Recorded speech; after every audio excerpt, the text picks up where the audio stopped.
The focus of Inseparable is the extraordinary life of Chang and Eng Bunker, the original Siamese twins, who, by virtue of their physical anomaly, were seen as freaks, subhuman, or as Victor Hugo so devastatingly couched it in The Hunchback of Notre Dame, an almost.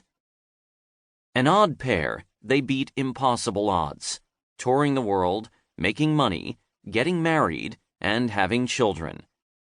Better yet, they did all of this with grit and gusto. It feels like a cliché to say that their story is an example of the triumphant human spirit. This is the kind of trope you might find in a high school primer.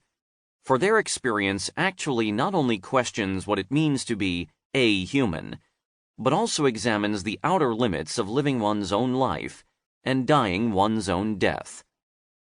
As the cornerstone of liberal democracy, individualism is not capable of defining, or conversely, confining, the conjoined life of the Siamese twins. To them, being human meant being more than one, inseparable from the other, never alone in life, death, happiness, pain, procreation, or even in answering the call of nature. They defy what Leslie Fiedler once called the tyranny of the normal, a cultural malaise the eminent literary critic cogently denounced. Writing this book at a historical moment when we see, once again, a rising tide of human disqualification, of looking at others as less than human or normal, has given me an acute sense of urgency. My concern has much less to do with partisan kibitzing, yes, a very un-Chinese word, than with the disquieting fact that, in the words of the great Yogi Berra, it's like déjà vu all over again. The fact that this remarkable story commences in the age of Jacksonian democracy and gathers steam at the apex of American humbuggery is not an insignificant aspect of my book. Although P.T. Barnum, much to his chagrin, did not play a key role in Chang and Eng's career, the Prince of Humbugs was, in fact, a mover and shaker of American popular culture in his time, the progenitor of an industry that entertained and exploited and made money out of displaying curiosities, be they freaks, wonders, beauties, or beasts.